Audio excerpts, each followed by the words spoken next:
Perkenalkan, kami dari kelompok 5 Pendidikan Agama Islam ingin memaparkan terkait edukasi etika dalam bersosial media di kalangan remaja mahasiswa. Sebelumnya perkenalkan, nama saya Diva Emida. Saya Ariana Ahmad Hidayah. Saya Raisya Kumalazingal. Saya Rena Sucitra Tiwi. Saya Finda Aprani Putri. Dan saya Munafiya. Pertama, pengertian etika bermedia sosial.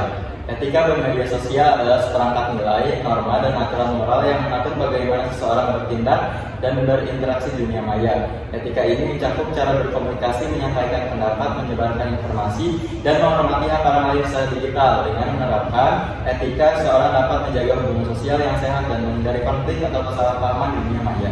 Yang kedua, ada pentingnya etika bermedia sosial bagi mahasiswa. Bagi mahasiswa, etika dalam bersosial media sangat penting karena mencerminkan kepribadian dan intelektualitas. Cara seseorang menulis atau berkomentar di media sosial menunjukkan karakter dan cara berpikirnya. Yang kedua, mencegah penyalahgunaan informasi. Dengan etika, mahasiswa tidak mudah terprovokasi oleh hoax atau berita palsu. Yang ketiga, membangun citra positif. Akun media sosial seringkali menjadi identitas digital yang dapat dilihat oleh dosen, teman, bahkan rekruter pekerjaan. Yang terakhir, ada menunjukkan tanggung jawab digital. Mahasiswa diajarkan untuk berpikir kritis dan bertanggung jawab terhadap konten yang mereka sebarkan. Dan selanjutnya yang ketiga itu ada prinsip-prinsip etika bermedia sosial. Pertama, kita harus berpikir sebelum mengunggah atau think before you post, di mana mempertimbangkan dampak dari setiap unggahan, apakah bermanfaat atau justru merugikan pihak lain.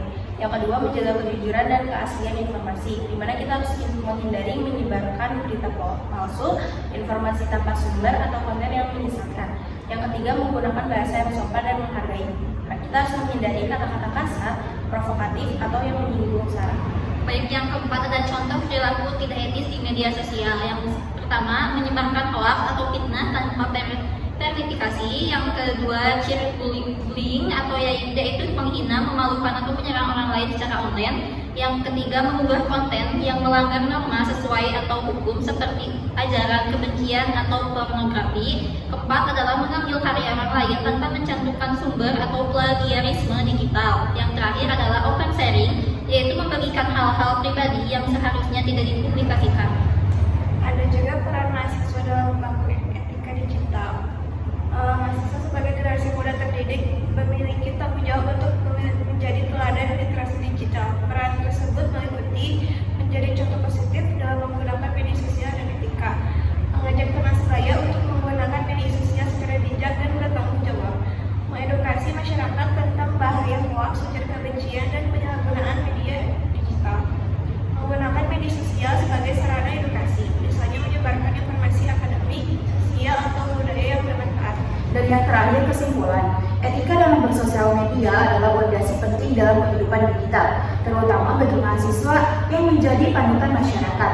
Dengan menerapkan etika, mahasiswa tidak hanya menjaga nama baik diri dan kampus, tetapi juga berkontribusi dalam menciptakan lingkungan digital yang sehat, aman, dan produktif. Media sosial seharusnya menjadi ruang untuk berbagi kebaikan, pengetahuan, dan inspirasi, bukan tempat penyebaran kebencian atau permusuhan. Maka dari itu, sudah saatnya mahasiswa menunjukkan perannya sebagai generasi cerdas digital yang beretika dan berbudaya. Baik, mungkin sekian edukasi yang dapat kami berikan. Semoga dapat mengedukasi siapapun yang menonton video ini. Terima kasih atas perhatiannya. Wassalamualaikum warahmatullahi wabarakatuh.